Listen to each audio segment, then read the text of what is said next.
Kedengaran. Oke, ya, thank you. Eh, Baik, saudara-saudara, puji Tuhan.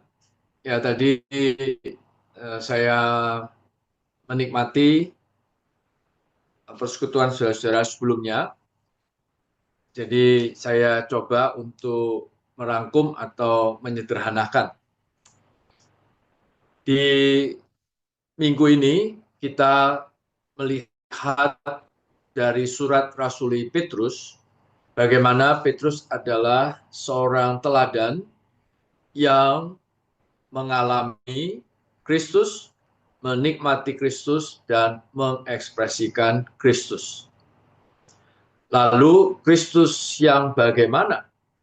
Kristus yang seperti apa yang dialami, dinikmati oleh Kristus, bahkan yang diekspresikan oleh Petrus, yaitu Kristus yang mustika atau Kristus yang berharga.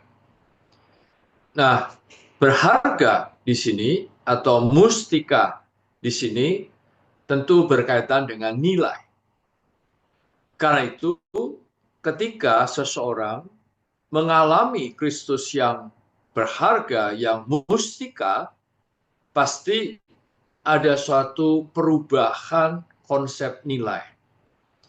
Yang dahulu nilainya dianggap rendah, sekarang dia melihat hal yang sama nilainya tinggi. Atau sebaliknya, yang dulu dia lihat nilainya ini tinggi, tetapi sekarang menjadi rendah. Karena pengenalan akan Kristus. Ini adalah contoh dari Rasul Paulus. Ketika Rasul Paulus dia melihat pengenalan akan Kristus jauh lebih mustika dari apapun, maka dia melihat dunia itu seperti sampah. Inilah perubahan konsep nilai. Kita kembali ke surat Petrus menggunakan kata berharga atau bernilai. Setidaknya ada 5 kali. Pertama, dia berkata bahwa Kristus adalah batu yang berharga. Yang kedua, darah yang berharga. Kemudian yang ketiga, janji yang berharga. Yang keempat, iman yang berharga. Dan yang kelima adalah pengujian yang berharga. Nah, ini adalah awal dari kita memasuki berita ini.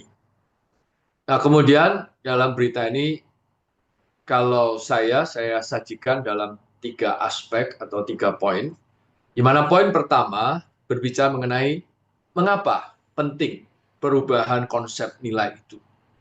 Dan yang kedua, siapa saja teladan dari perubahan konsep nilai.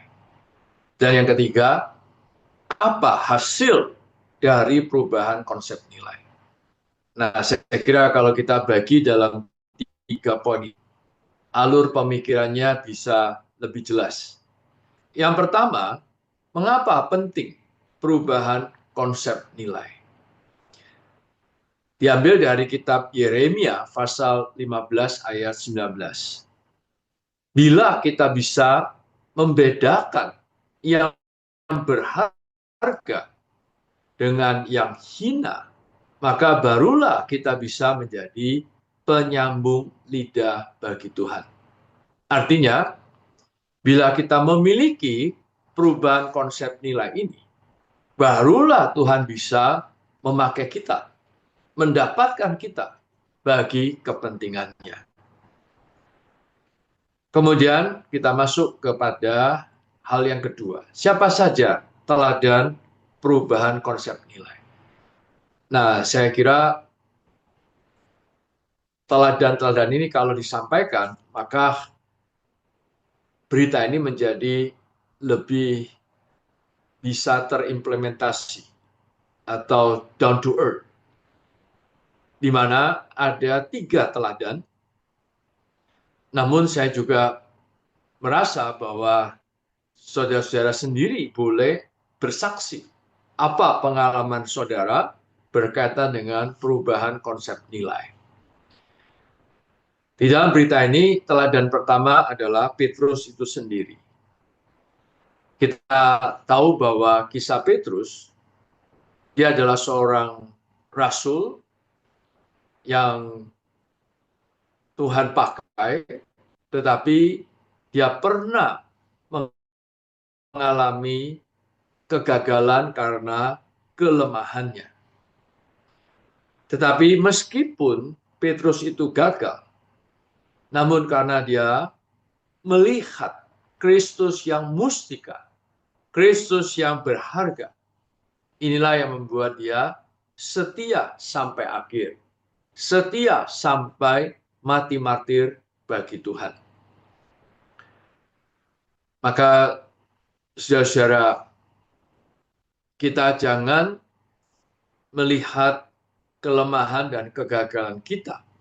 Kita boleh belajar dari Petrus. Di dalam kelemahan, dia pernah menyangkal Tuhan. Bahkan tidak mengakui pernah kenal dengan Tuhan. Ini menunjukkan betapa dia sampai di titik yang terendah dalam kerohaniannya. Bahkan dia juga pernah memimpin teman-temannya untuk meninggalkan amanat yang Tuhan berikan untuk menjadi penjala manusia, malah menjadi penjala ikan, kembali ke profesi yang sebelumnya. Nah, suatu hari Petrus bersama dua rekan yang lain, yaitu Yohanes dan Yakobus, pernah dibawa ke atas gunung perubahan. Di sana mereka melihat Tuhan Yesus, orang Nazaret, transfigurasi di dalam kondisi yang penuh dengan kemuliaan. Saya yakin pengalaman pribadi Petrus inilah melihat Kristus yang sedemikian berharga, mustika. Itulah yang membuat dia bangkit dari kelemahannya, dari kegagalannya, sampai pada akhirnya dia tetap setia. Walaupun di tengah-tengah perjalanan, bagi Petrus juga tidak mudah, karena dia mendapatkan tekanan dari penatua Yakobus, saudara kandung Yesus. Dia juga sudah kalah pamor dengan rasul yang baru, yaitu Rasul Paulus. Walaupun tidak banyak cerita lagi mengenai Petrus di zaman Rasul Paulus, tiba-tiba di saat dia tua, dia menulis surat rasuli 1-2 Petrus, banyak menggunakan kata berharga. Ini berasal dari pengalaman dia atas Kristus yang mustika, Kristus yang berharga. Nah, saudara-saudara, ini satu teladan yang patut kita bisa teladani, kita bisa belajar. Kemudian yang kedua, teladan perubahan konsep nilai adalah dari seorang Nabi Yesaya. Nah, tentu kita besok tidak terlalu banyak waktu, tetapi kita boleh ambil sedikit dari kisah Yesaya ini, yaitu dari kitab Yesaya pasal 6 ayat 1 sampai 8.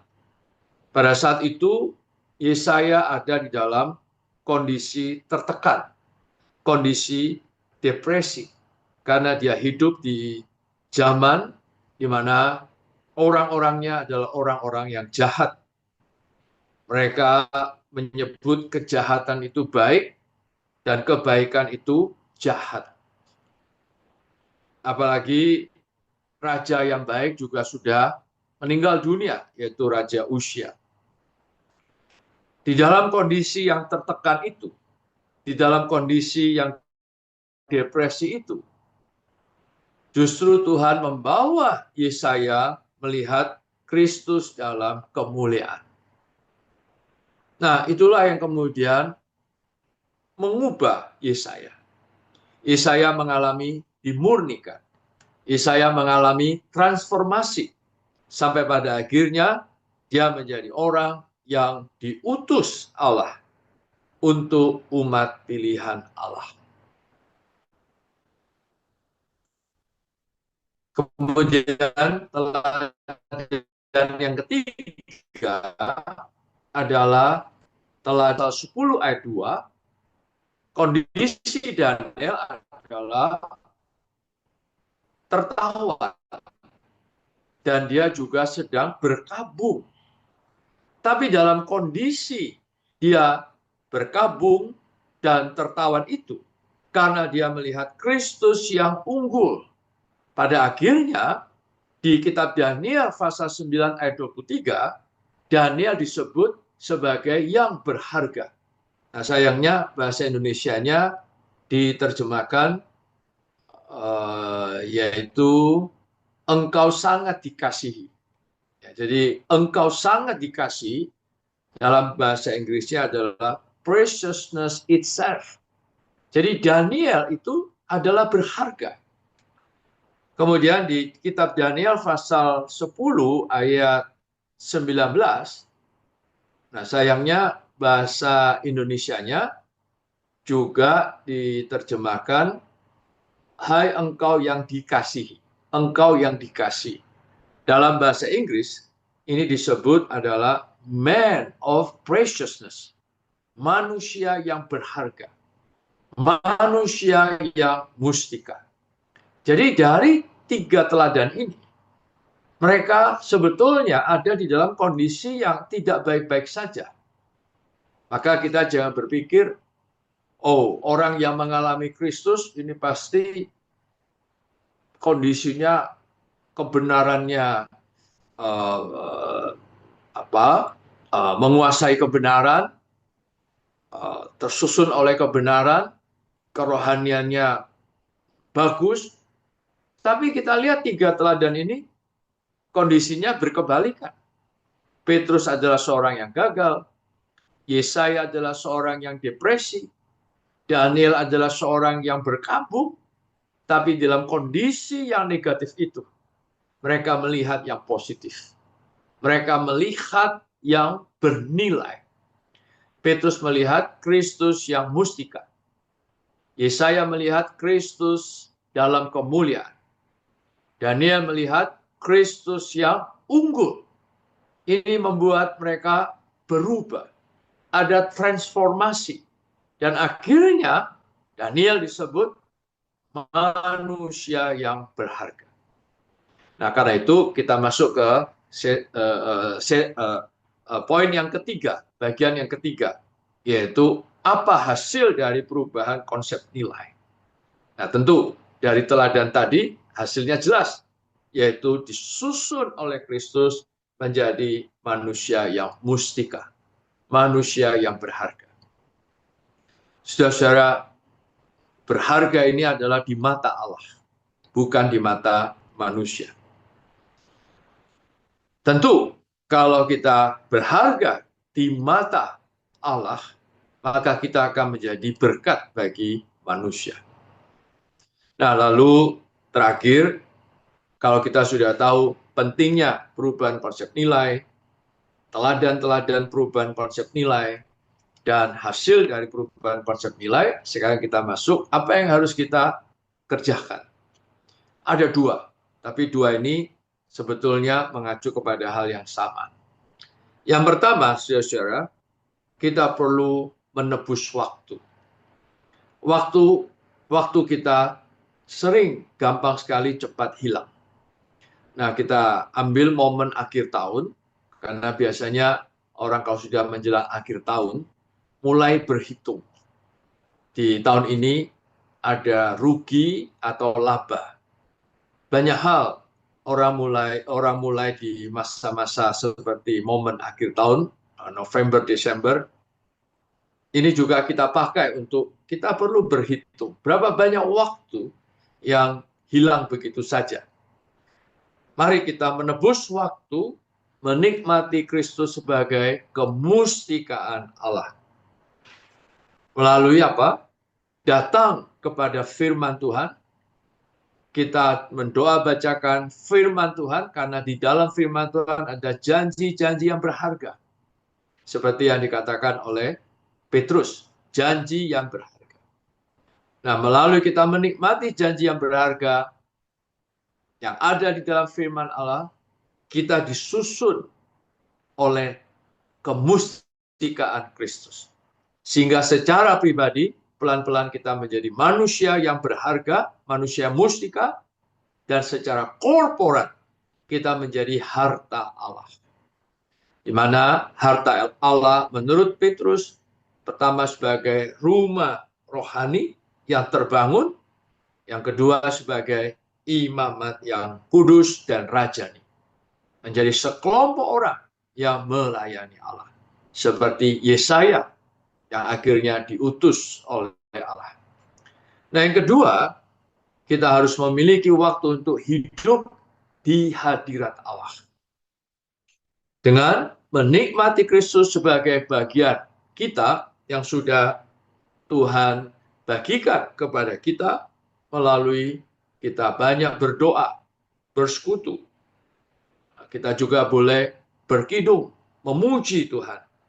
Sehingga pelan-pelan kita dimurnikan, kita ditransform seperti Yesaya, dan akhirnya kita menjadi ekspresi Kristus.